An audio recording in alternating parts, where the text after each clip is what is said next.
എല്ലാവർക്കും നമസ്കാരം. സാംസ്കാരിക കമ്മീഷൻ എനിക്ക് തോന്നുന്നത് ഈ ചരിത്രത്തിൽ ആദ്യമായിട്ടാണ് തോന്നുന്നത് 17,727 പോസ്റ്റുകളിലേക്ക് അപേക്ഷ ക്ഷണിച്ചിരിക്കുകയാണെന്നുള്ളതാണ്. ഞാൻ കലാം സുബ്രഹ്മണ്യം അബ്ദുൽ കലാം.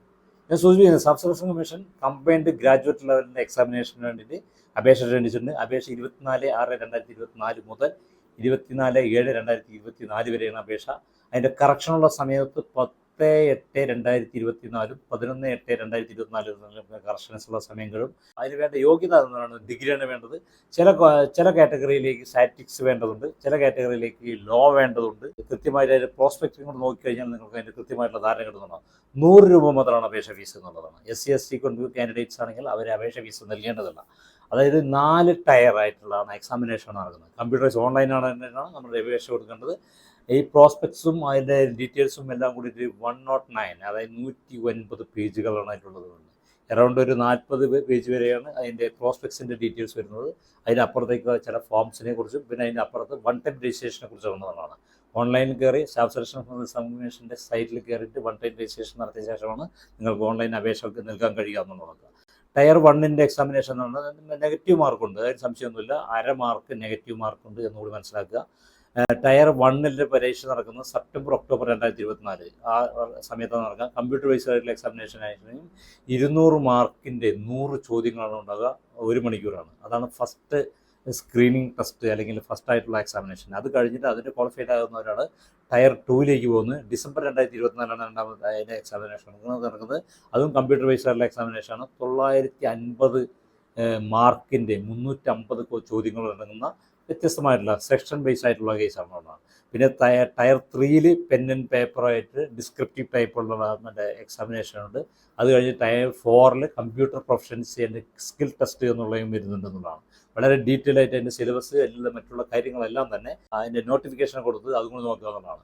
നമ്മൾ അപേക്ഷ കൊടുക്കേണ്ടത് കർണാടക കേരള റീജിയനിലേക്കാണ് അപേക്ഷ കൊടുക്കേണ്ടത്. എക്സാം സെൻറ്റർ എന്ന് പറഞ്ഞാൽ എറണാകുളമുണ്ട്, കൊല്ലമുണ്ട്, കോട്ടയമുണ്ട്, കോഴിക്കോടുണ്ട്, തൃശ്ശൂരുണ്ട്, തിരുവനന്തപുരമുണ്ട്. ഇത്രയും സ്ഥലത്താണ് എക്സാമിനേഷൻ സെൻറ്ററുള്ളതെന്നാണ്.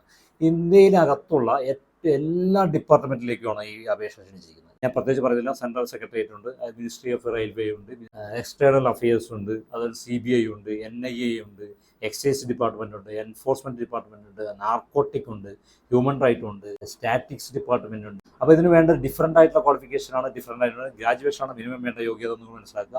ഏജ് എന്ന് പറയുന്നത് 18-30 ചില കേസുകൾക്ക്, ചിലത് 20-30, ചിലത് 18-27 ഇതിൻ്റെ പേ സ്കെയിൽ എന്ന് പറഞ്ഞാൽ 4ാമത്തെ പേ സ്കെയിൽ പറഞ്ഞാൽ 25,500 മുതൽ 81,100.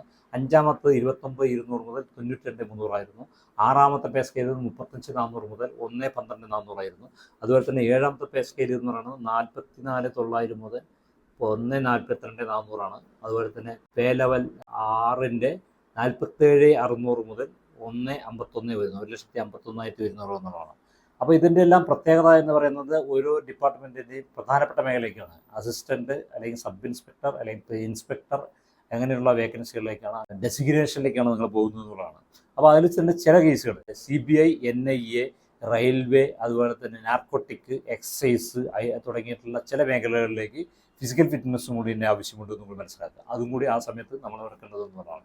24/7/2024 അതിൻ്റെ അപേക്ഷ കൊടുക്കേണ്ട അവസാന തീയതി എന്നുള്ളതാണ്. അപ്പോൾ അതിൽ കുറേ കാര്യങ്ങൾ ചെയ്യാനുള്ളതാണ്, കുറേ പ്രിപ്പറേഷൻ നടത്താനുണ്ട്. എത്രയും പെട്ടെന്ന് തന്നെ അപേക്ഷ കൊടുക്കാൻ വേണ്ടി ശ്രമിക്കുക എന്നുള്ളതാണ്. അതായത് ഇതിൻ്റെ എല്ലാ ഫുൾ ഡീറ്റെയിൽ ആയിട്ടുള്ള പ്രോസ്പെക്ട്സ് അല്ലെങ്കിൽ അതിൻ്റെ നോട്ടിഫിക്കേഷൻ്റെ ഫുൾ ഡീറ്റെയിൽസ് ഞാൻ എൻ്റെ ഡിസ്ക്രിപ്ഷൻ ബോക്സിൽ കൊടുത്തിട്ടുണ്ട്. അതും കൂടി നോക്കുക.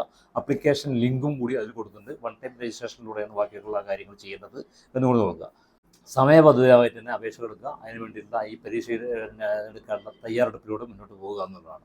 അടുത്ത ഒരു ഇൻഫോർമേറ്റീവ് ആയിട്ടുള്ള ഒരു വിഷയമായി കാണുന്നവരെ ഗുഡ് ബൈ.